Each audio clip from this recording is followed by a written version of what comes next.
Good afternoon. This is Dr. Henry Grayson for the Progressive Radio Network, and you're listening to the Mindful Living Show. And today we're going to be talking about some interesting things. We have an interesting guest with us, Rajiv Malhotra, who is a native of India, but who is living now in the U.S. and in Princeton, New Jersey. And Rajiv and I met briefly at the World Congress on Psychology and Spirituality back in New Delhi in January. It's good to have you on the show today, Rajiv. Wonderful to be on the show, Henry. And I think a good place to start might be you've had an interesting background in the sense that you used to be a businessman, and you had, as I understand, had a variety of businesses scattered around the world. And then you had a kind of a personal transformation and decided you wanted to do something different with your life. Yes. Do I remember that accurately? Yes. Actually, I started out as a physicist, and I was really interested in Indian philosophy as a child, Indian spirituality and philosophy, and my interest in theoretical physics was to understand Indian thought from a scientific perspective. So that's why I wanted to pursue higher studies in physics.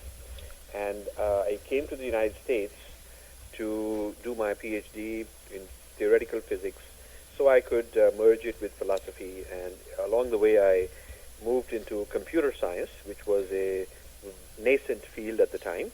And that's because I was fascinated with languages, computational languages, and Sanskrit being a very interesting technical language. I wanted to look at Sanskrit and computational languages. So I went into the computer field, and then I just pursued a professional career, the typical rat race of corporate success. And was it fun? In the 80s, I left and became a successful management consultant, and then I started my own ventures in telecom. And then in 1994, I had a transforming experience, a personal transforming experience, which immediately made it clear to me that I would do something completely different and would exit my business instantly, which I did. What was it that happened that made such a transformation? Well, it's difficult to sort of to articulate it, but basically I had experiences as a child, and I had sort of put those aside to pursue a corporate career and to become an entrepreneur. But I suppose those never left me. They were always in the subconscious, or they were always around somewhere, waiting for the right opportunity to come back. And so in '94, I just found myself in situations where, on the one hand, I was at the top of my business success. On the other hand, I also had dilemmas because I was 44 years old and didn't really need to work, and started asking the big questions about why am I doing this and what's going on and what happens next and so on. And I guess there must have been some sort of a force or some sort of an energy that saw this as an opportunity to wake me up again, and that's what happened. So rather quickly, I decided that I should not be engaged in the rat race anymore. I should really try to reconnect with my inner being and continue where I had left off as a youngster, pursuing spirituality in a very serious way. And so I announced to my staff and my colleagues and everybody that I was going to exit the businesses, and I did. Nobody believed it at that time. But what did they say? Well, people said, maybe you're having a midlife crisis, and some people said, they know somebody else who's had it before. One guy recommended me to a friend who was a psychiatrist and said, he helps such people. So, and some people thought it was some kind of a trick because I was going to maybe create some new business secretly, and I needed some time off. I mean, all sorts of theories were there, and I kept getting offers to join this or that enterprise for many, many years after that. I Once I had decided there was no going back, and I've had the most exciting, 13, 14 years since then. 95 is when I organized the Infinity Foundation and started it with my own funds, which I had made in my business, and started without a clear preconceived idea as to what it would do, except it would do something altruistic. It would be something adding meaning to my life, discovery, risk-taking, open-ended investigation, that kind of stuff. Well, exactly what does the Infinite... It's based in Princeton, New Jersey, right? Yes, yes. And so exactly what does the foundation do? Well, it's a grant-making foundation, and I'm the principal researcher, and we also have other people that we give grants to and fund for various types of research, conferences, books. We've given about 300 grants, and in the area of interest to this, to your topic, we have given, I would say, about 150 grants or various kinds of projects that have to do with spirituality, psychology, mind science, consciousness. The World Congress that you and I attended was one example of something we sponsored. We've sponsored quite a lot of scholars who are writing on this subject. We sponsored Prison Yoga Conference, which Stuart Sawatsky at California Institute of Integral Studies did for us. So there are certain individuals like him and many others that we have actually sponsored, 5, 6, 8, 10 times each in various capacities. But we started out with a idea of wisdom grants and compassion grants. So the compassion grants were the more conventional philanthropy type of charitable type of things, helping out needy people, and the wisdom grants were to improve education and improve consciousness and the mind. Now, gradually over a period of time, I gravitated towards the wisdom grants because I could make more of a personal contribution, given my own insights and my own experience. Yes. So over a period of time, we've started. I would say, wisdom grants are maybe 80% or so of our activity right now. And then within the wisdom grants, we found that there was a huge potential for Indian thought, Indian spirituality to be brought into a modern and postmodern context. Indian philosophy was not being taught, still is not being taught in philosophy departments in this country, except in 2 or 3 places. Usually they're teaching it in religion departments or anthropology departments or more as exotica or culture or something of that sort, but not as serious philosophy. So that began to concern me. And I have been following the whole consciousness studies arena, all the discussions on consciousness studies, following some of the main Western thinkers. And so my goal right now is to bring in a kind of a voice which is situated in the Indian traditions to add value to these discussions. Yeah, I was thinking of something you said at the conference in New Delhi that really startled me, and that was that you were seeing that there was much more of a use of the Indic traditions or the Indian spiritual practices here in the U.S. than is taking place in India. Yes. Well, I would qualify by saying that in India there's many strata and many segments of population. So that comment would apply to a elite strata of highly westernized and modern kind of Indians who are English language educated, whose benchmark is the West, who are not raised in the study of Sanskrit. They are not really necessarily raised in the study of Indian traditions in a serious way. Many of them have a kind of a snobbish attitude towards it, that they are very modern and westernized and these things are backward. Some of them, there is now a return towards spirituality in the form of New Age for such people. In India, that's happening? Yes, kind of a westernized New Age. Interesting. Yeah, if you go to an Indian equivalent of a New Age kind of an event, there you will find the modern elite, urban elite, looking at it as some kind of a Western thing that they're learning. Hmm. But that's only one tier of people in India. I mean, India is a large place, so if you go to the large majority of people who are not westernized, who are not affected by the English language taking over, replacing their native language, who still think native, and who are raised in a traditional family, they are deeply spiritual. Now, I myself went to a Catholic convent in Delhi. The Christians run a large network of very, very good schools. And so a lot of Indians are raised in English medium schools, whether they are run by Westerners or by Indians, but they are English medium. And you learn English as your first language, actually. So the kind of literature you read is, the Shakespeare and Dickens and all that kind of stuff. And you don't necessarily get to read a whole lot of Indian classics. Wow. Yeah.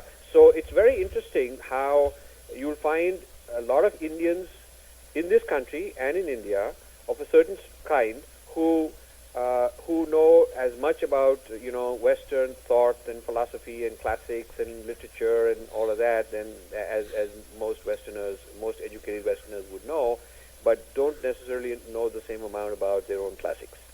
That's really amazing. And this is a kind of a strange interpretation of secularism that has unfortunately happened in India, where secularism is defined as some sort of an alienation from the indigenous traditions of India, but it doesn't. But still, being sort of Western or quasi-Christianized is cool.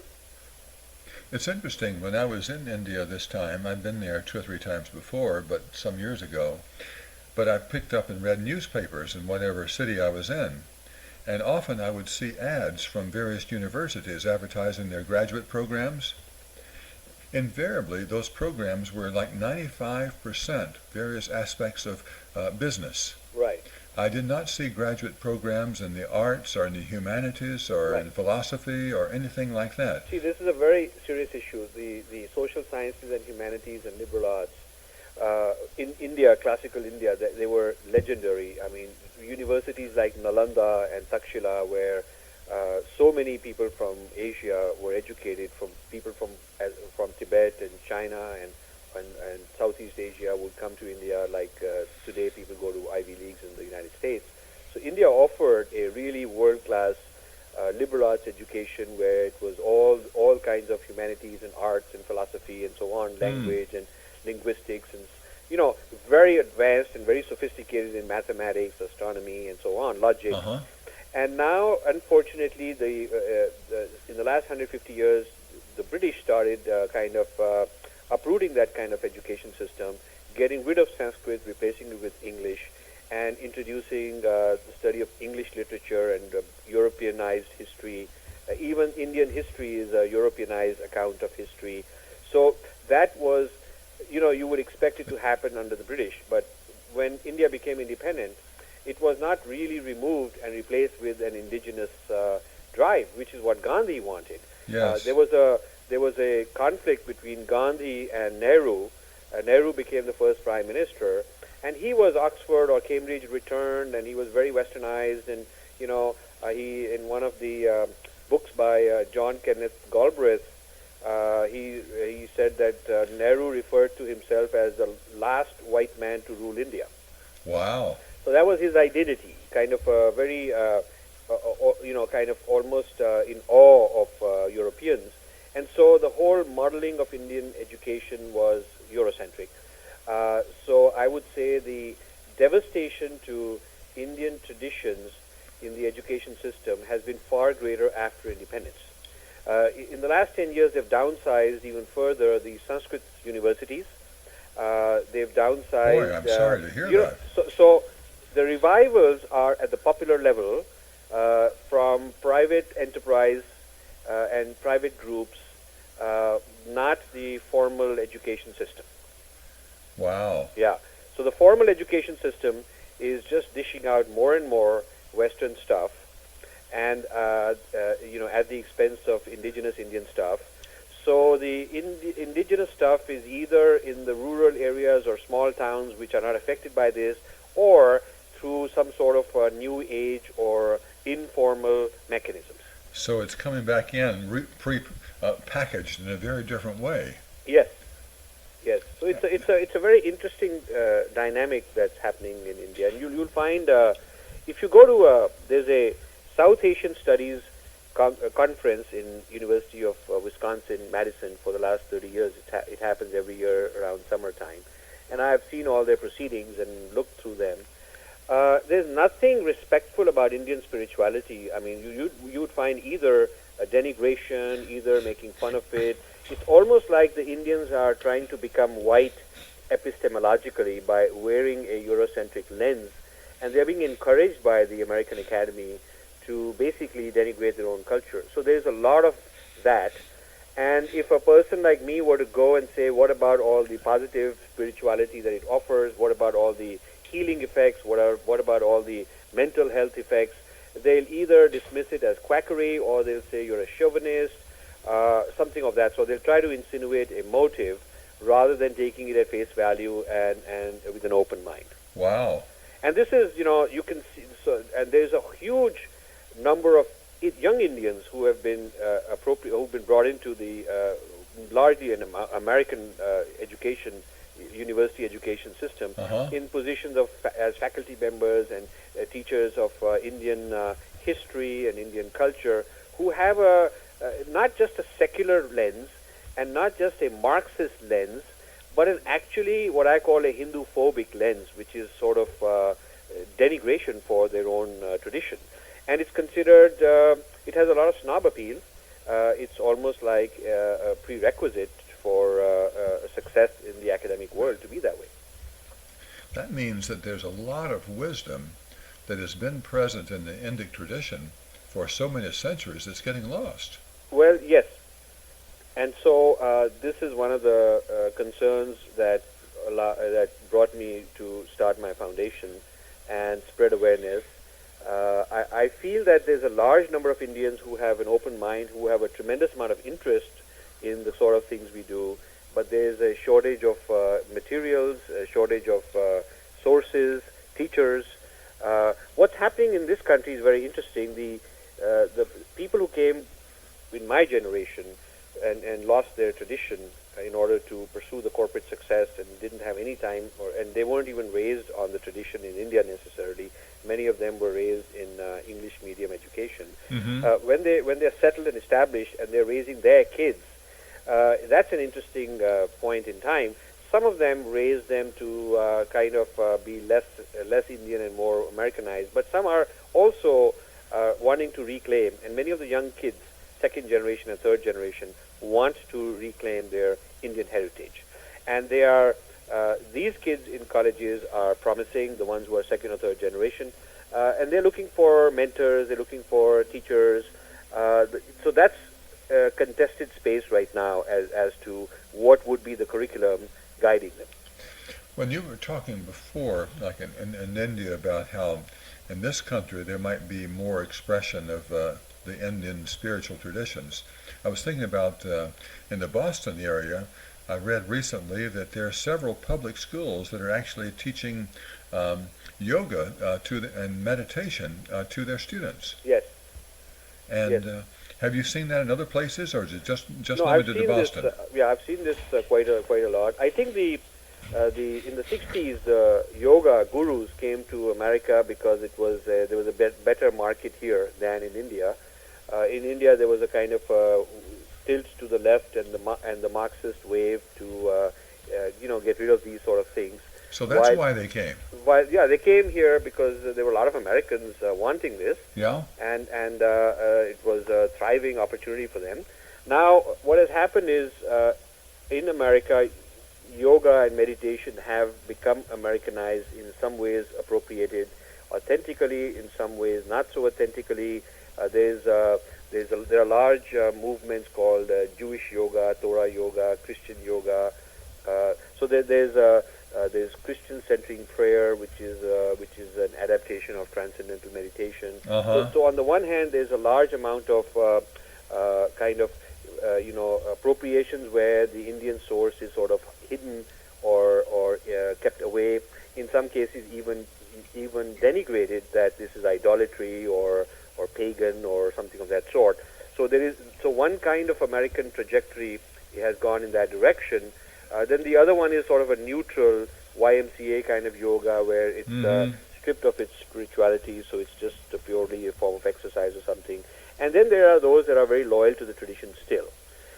Now, some of these very well-established American Indian-originated spiritual traditions have started going back and influencing people in India. So a lot of there are Indian gurus who have now targeted the Indian middle class and elite as their client base rather than Americans.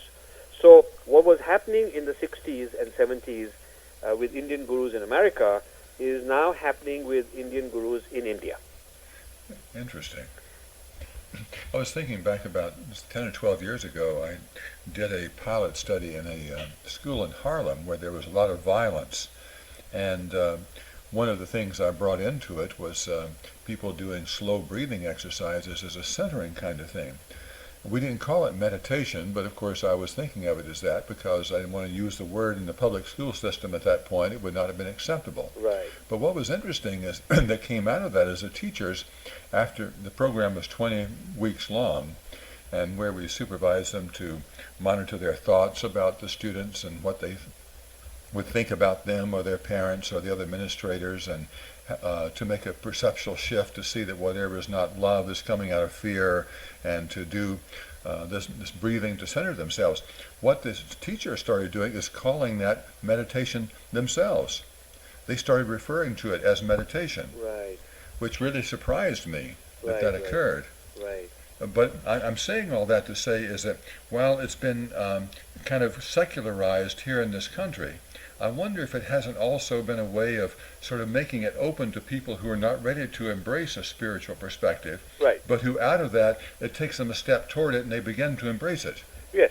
Yes. I think as long as it's not disrespected and as long as it's not sort of recontextualized into some other form, I mean, I see no problem if they give it in small doses. If they give it with postures and breathing, and some people will go further and many people will not, and that's okay.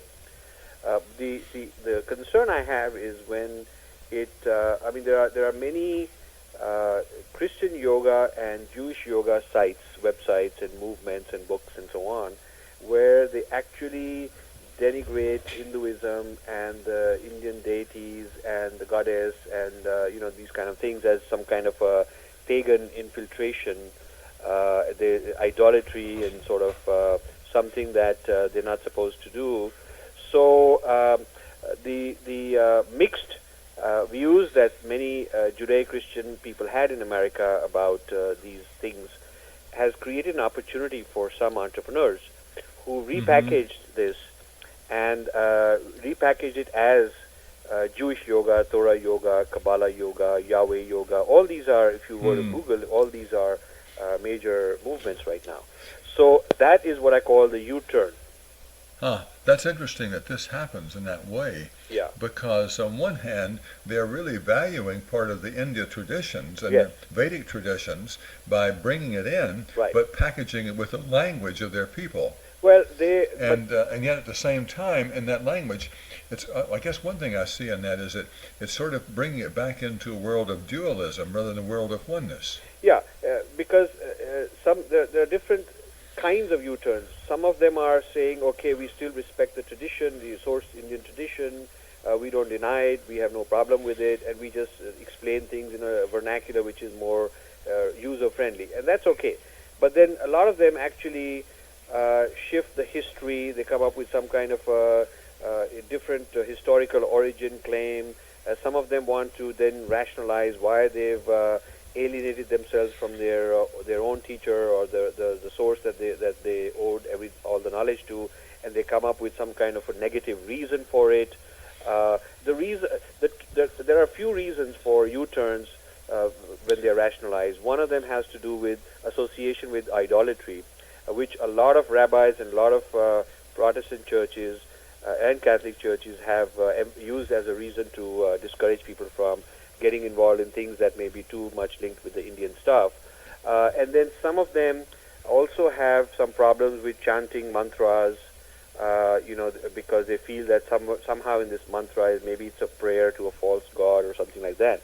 So there is that narrow-mindedness, unfortunately, going hand in hand with a movement that is sweeping the country at the same time. Well, it's like they feel like God is not God, which is a universal oneness, but God is limited more to the name that we ascribe to that. Right. And if we ascribe the God as Yahweh or God or Jesus or something like that, then somehow that anything else that has a different name is different. Right. But they're forgetting that if we go into physics, there's just one unified field in the universe. Right. Or as Erwin Schrödinger put it years ago, in the middle of last century, the physicist, the number of minds I've been able to observe in the universe is one. Right. A singular tantum. Right. And so I think what they're missing is that they're confusing language and symbols that create separation with the oneness that's present in the universe. Yes, this is absolutely right. This is absolutely right. But one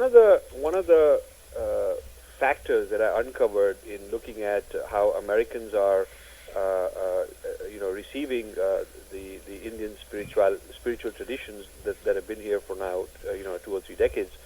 One of the factors I noticed is an enormous emphasis on historicity of a religious, religious lineage in the Judeo-Christian tradition.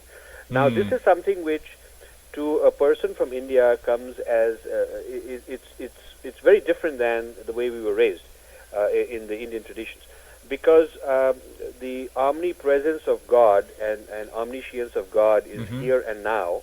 In each of us, and we don't have to access a historical event or a historical person or to really come to the first principles.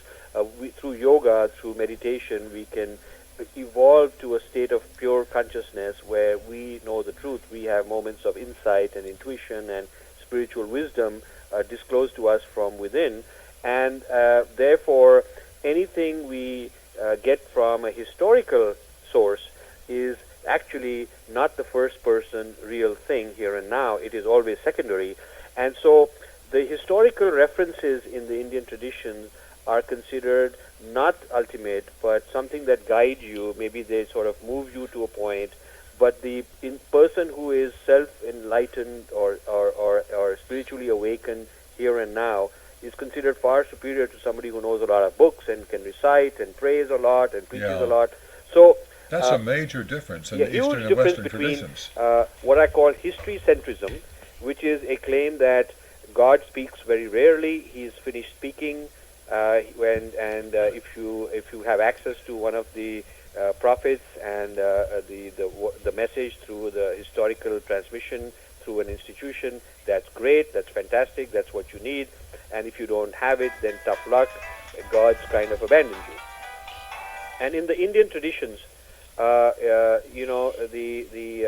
there are historical revelations and avatars and many myths and stories and so on, and all those are very important as signposts and guides, but the ability to go within through a spiritual technique or a sadhana here and now is always considered of much greater importance than anything historical. So I would say there's one of the big differences between the two civilizations is a focus on history as the way to access the truth versus a focus on embodied knowing, embodied wisdom here and now. Yeah, it makes it very much more removed from us. Yes. And it has to be back in history and somebody else has to interpret it. Then it gets lost through all the interpretations and becomes dogmas and controls people. Well, which is different from the few instances throughout Jewish and Christian traditions where some of the mystics would allow themselves to move toward that kind of personal connection or inspiration.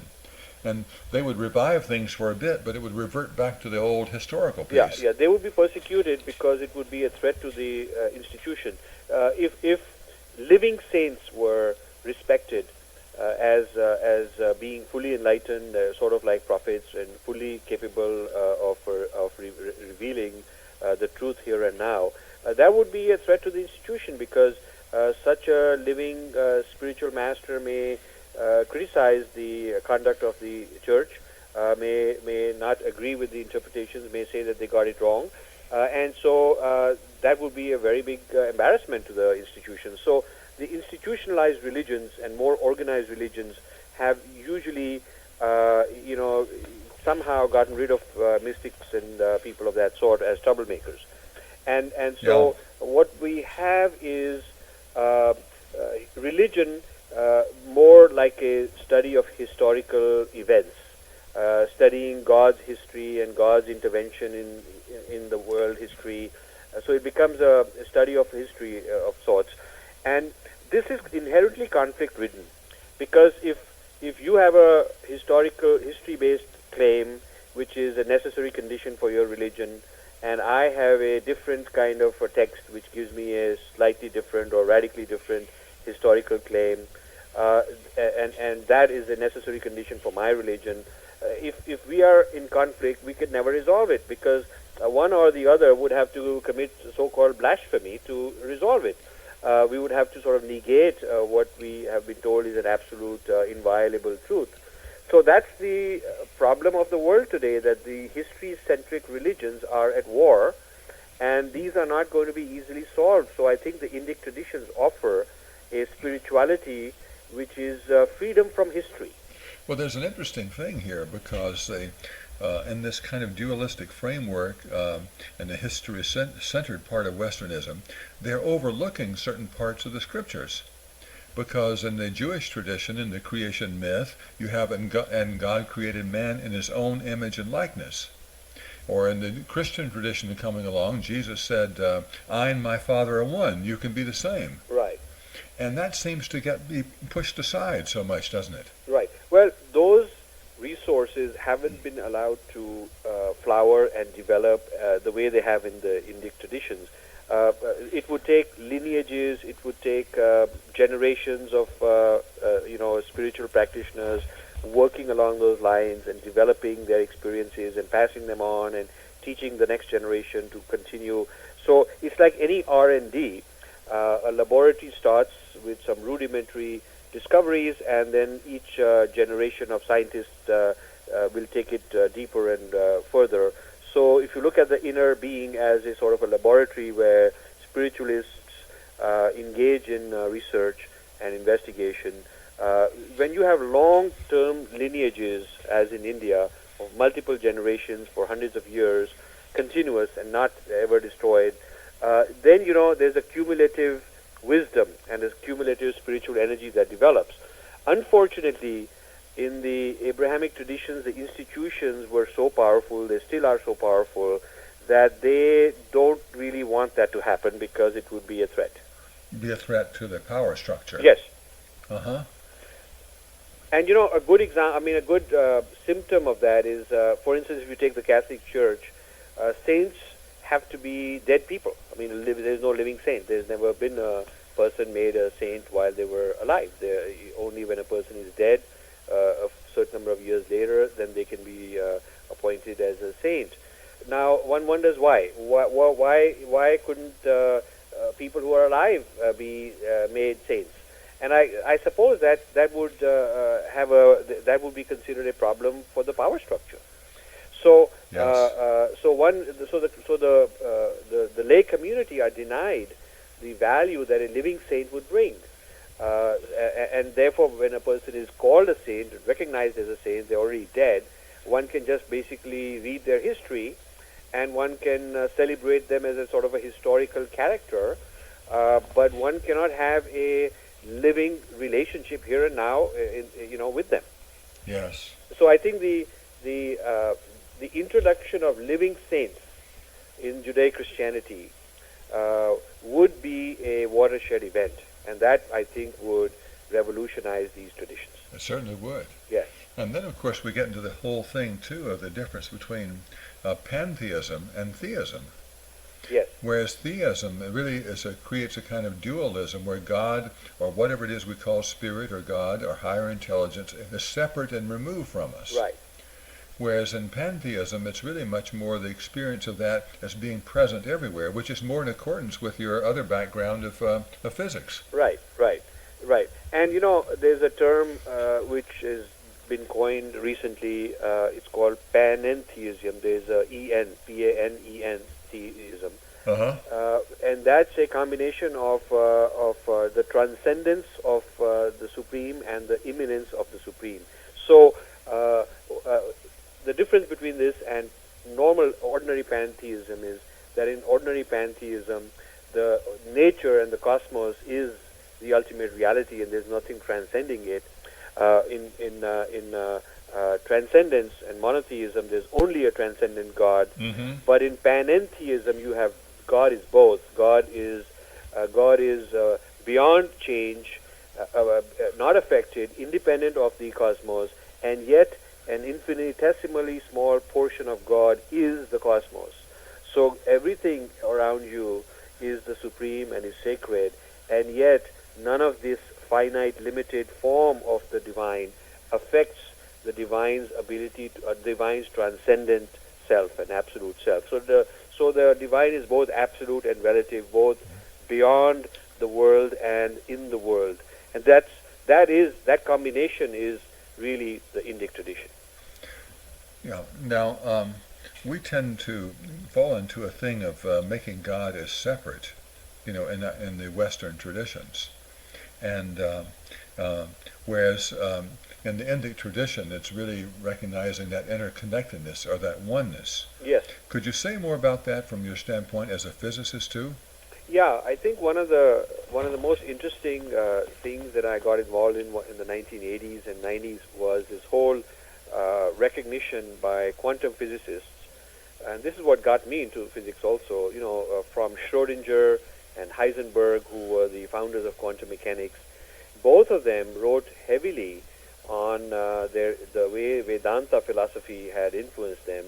Schrödinger wrote quite a lot that he had the Vedantic text sitting next to his bed till he died. Really? I didn't realize that. And Heisenberg also. Heisenberg said that of all the philosophies he had come across, the only one that could explain and be consistent with quantum mechanics was the Vedanta philosophy. Wow. So there was a period in the 60s, 70s, and 80s when a huge amount of the new consciousness studies started as a kind of a merger of physics and Vedanta, and I was very, very excited about it.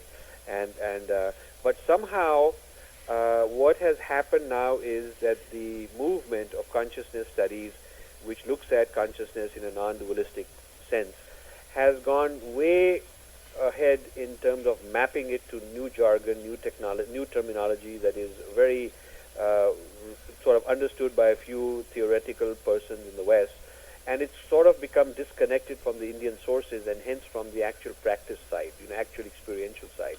So it's become very cerebral. So there's a conference in Tucson on consciousness every 2 years, and I sometimes go there. And there's also a Journal of Consciousness Studies printed out of England, and I read that also. And I've seen the trend over the last 20 years, both the conference and the journal, where they started out being very much into the study of various yogas and meditation systems and Vedantin texts and mixing that with physics. It started that way, but I think the Indic side of it has sort of been erased now. So it's become dry, intellectual, kind of linguistic, conceptual thought process. The feeling, the experiential dimension, and the first-person side. While they talk about it, I don't feel it there. I mean, when I go to those events, I don't see it there. When you're talking about Heisenberg and Schrödinger as drawing so much from the Indic traditions,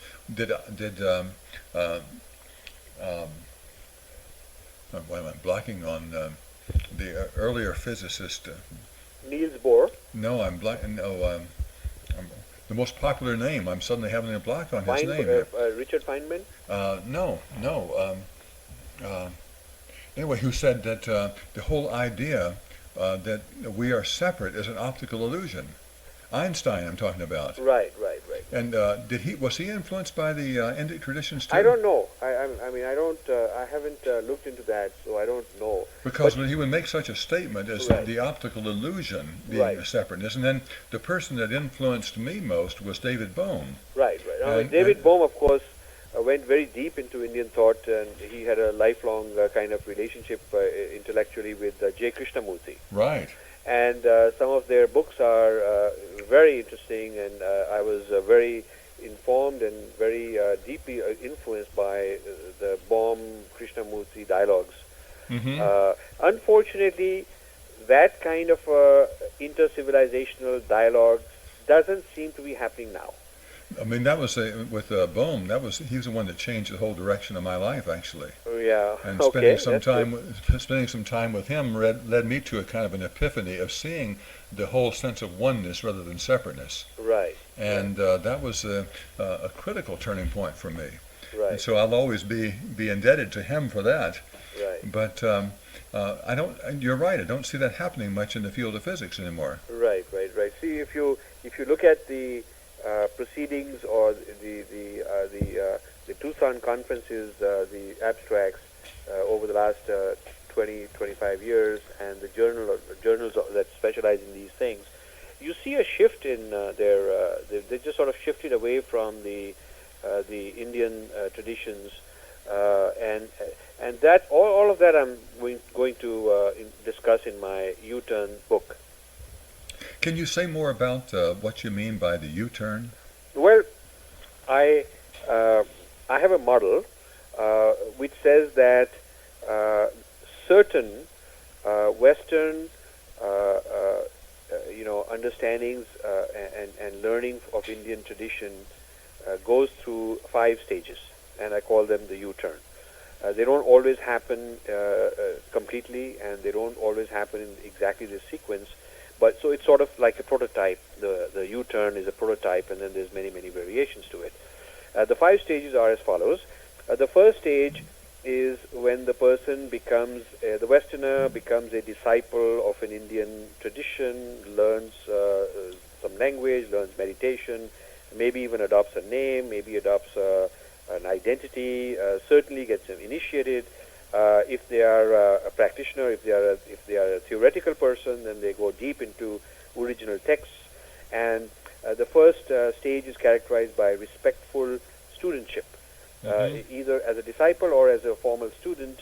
But they certainly they look at it from the Indian worldview, and that's the first stage.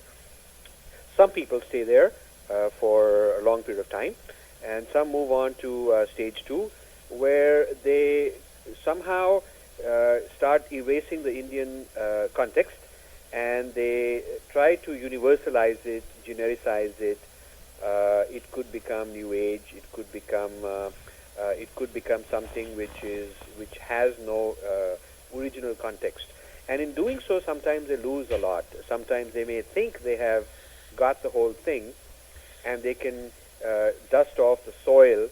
When it's like transplanting a tree. You think you can remove the original soil and plant it somewhere else, but actually you haven't gotten all the roots to come along. Some of the roots you've left behind.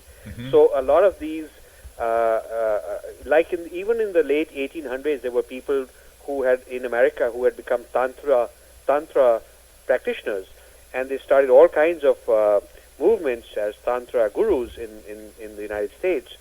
Later, we realized how shallow that understanding was.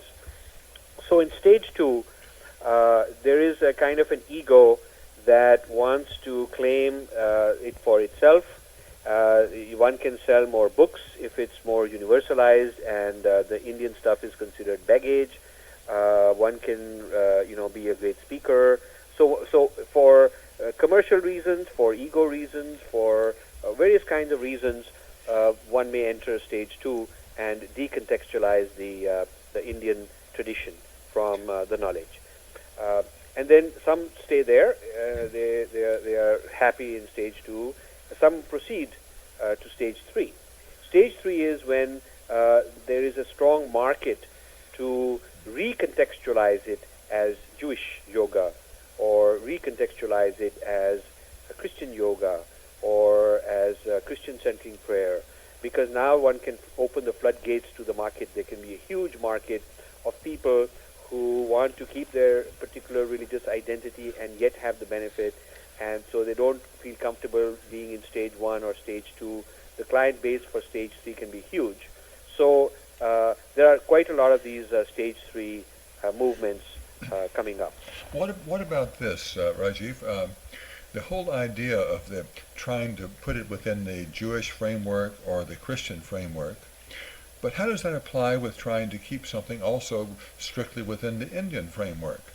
Now, isn't our goal really to help people just reach toward the truth rather than bringing the separatism of any kind of religion or tradition? No, that is correct. That is correct. If they were to do a true stage 2 and just stay there and not move on to stage 3, but a genuine stage 2 of universalizing it, making it generic, making it more accessible, that would be fine. But that would require a far deeper understanding of the source than is often the case. For example, you take Source with a capital S. Yes, you take a herbal medicine. So there's a lot of herbal medicines that are in Ayurveda, Chinese medicine, and various kinds of tropical cultures have their medicines. But the medicine works as part of a very complex combination of molecules in the plant. So if you take ginger and you put some ginger in hot water and it clears your sinus, it's not the same thing as isolating one active molecule, patenting it, and saying, okay, we've removed the context of the whole ginger plant, and now we have one molecule which is active. We can turn it into a white pill and sell it to you. So this decontextualizing it from the particular ecosystem in which that thing lives also is a loss. So these practices, like when you learn yoga, you learn meditation, it goes with vegetarianism, it goes with a way of life, it goes with getting rid of your consumerism, because if you have these desires and you're chasing and you are materialistic, and then on the other hand you're trying to meditate also, the benefits are going to be limited. So the isolation is not, you cannot surgically take one little procedure, so the problem I have is when a kind of reductionism is done, yes, and then it replaces the original tradition as the new thing. Okay. For example, I learned about Aveda in India for the first time. I went to an Ayurvedic clinic, and they told me, sir, we have a very good treatment for you. We are going to treat you with Aveda. So I said, what is Aveda? So he said, oh, it's replaced Ayurveda. So I said, but I came for Ayurveda treatment. He said, no, sir, this is made in USA. It's better. They found out it's more scientific, and it's much better. Now we are moving from Ayurveda to Aveda. Now this is an Ayurvedic trained clinic, a proper Ayurvedic clinic in a very prestigious place in India. So after my treatment was over, I went to the front desk and said, can I look at your Aveda products? And that's where I learned for the first time, this happened many, many years ago, about Aveda. So I started doing research on the origins of Aveda, and the guy who, it's a husband-wife team, they made Aveda, then they sold it to Estee Lauder for, I think, $400 million.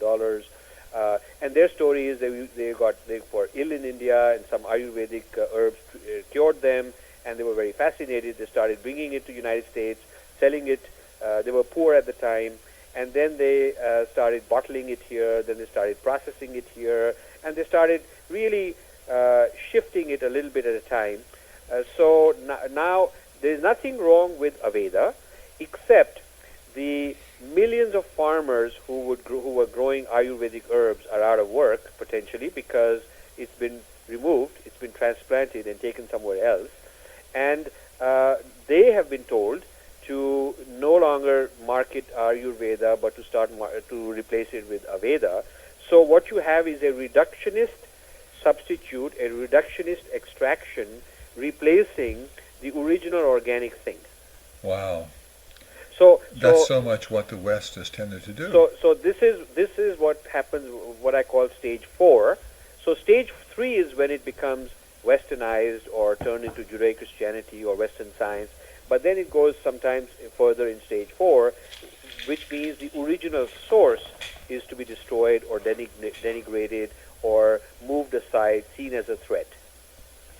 So that is when it's actually got destructive power, because now this reductionist new thing has to be superimposed to replace the original thing. Well, if we could move beyond that, because I know you also give some thought to how the Indic traditions can make a real future kind of contribution. What would that be, to move away from this kind of, to look toward the possibilities here, potentialities here? Well, I would say the single most important thing that humanity or people who are really interested in bringing the world together should do is to de-emphasize history. Because as long as we're each stuck with a particular claim of history, historical identity, where I come from, why it's superior, why this particular religion, why this particular prophet or whatever, if I have a claim to history, then I tend to be exclusivist. And I tend to say that this is the only valid path. And this tends to be dualistic. It tends to play into the hands of power-hungry religious institutions. So I think all religions, without exception, should move away from history dependency, and then we have a more free of history spirituality, and that spirituality, free from historical baggage, is the place where humanity can come together and move forward. That makes a lot of sense, because I think if we make that shift in itself, but that's going to be a major one to happen. Yes. And how do you envision that could happen? Well, I think there's a lot of Americans who are experienced in meditation and experienced in yoga, and they've had a kind of an inner experience, maybe a glimpse, and they are willing to accept the premise that there is a divinity, there is a spirituality that lies inside us, and so it's worth developing that, uncovering it, understanding it better, connecting with it better, and as opposed to something which is historically in a different time, a different place that I'm supposed to connect with. So this business of connecting in a different space-time location versus connecting in the here and now is really what the whole issue boils down to. And as more people have this inner connectedness, momentary experience, I would say that hopefully, at least I'm hoping, that the organized religious institutions will begin to sort of fade away. Well, what's beginning to happen, I think, is exactly that, because more and more people are kind of referring to them as spiritual, but not themselves as spiritual, but not religious. Right. And we're also finding that attendance at churches and synagogues seems to be diminishing. Right. As the other side of spirituality seems to be increasing. Yes. Yes, I would say that is happening. But the attendance does not reflect the shift in the sense that there's a lot of home prayer groups which are reading the same text, believing in the same history, believing in the same sort of, absolute and exclusivist views. They just are doing it on their own. It's a do-it-yourself and not under the care of a priest leading. Mm-hmm. So they're outside the building of the church and they're outside the institutional control, but they haven't really gone into real freedom. They're still following the same kind of boxed-in approach. Now, we've almost run out of time. I just glanced here at the time, and I realized we could go on for another hour. Yes. But before we run out of time, maybe you'd like to say something about how people might contact the Infinity Foundation or learn more about it and the work that you're doing. Well, my email is the best way. That is RM, R for Rajiv, M for Malhotra, rm.infinity@gmail.com. And it's rm.infinity INFINITY, like the word infinity, at gmail.com. I'd love to hear from people. I'd love to. We organize things, from time to time, events, and love to come and speak and discuss these things further with anybody who's interested. Is there a website too that they can Yes. know about? Yes, it's www.infinityfoundation. That's one word, infinityfoundation.com. Not .org, but .com. And that's us. Okay. And when you go to the Infinity Foundation website, one of the buttons on the left-hand side is called Indic Mandala. And if you click that, the mandala is a huge website by itself, and there are 4 gates to the mandala. 2 of them are called inner and outer, and the other 2 gates are called past and present. So I invite people to, based on their predisposition, through whichever gate suits them. So those who are spiritual like to come in through the inner gate. Those who are looking at society and material, they want to know how do we help humanity and how do we get clean water, and so they can come in through the outer gate. So there is something in it for whatever kind of starting point a person happens to be. The idea being to get them in the gate, and then they can learn more about things. And the past is for people who are interested in the historical view, so they get into that, and then they can learn beyond that. And the present gate is where the here and now experiential stuff is. Very good. I want to thank you so much. You've been listening to the Mindful Living Show. I'm Dr. Henry Grayson, and our guest has been Rajiv Malhotra of the Infinity Foundation. Rajiv, it's been wonderful having you with us on our show today. Well, thank you for having me. I'm delighted and honored. I think I've really learned a lot and enjoyed this conversation a lot. And this has been the Mindful Living Show, and you're listening to the Progressive Radio Network. And this is Dr. Henry Grayson, and you can find my website, which is henrygrayson.com or mindfulliving.com. Look forward to being with you next week.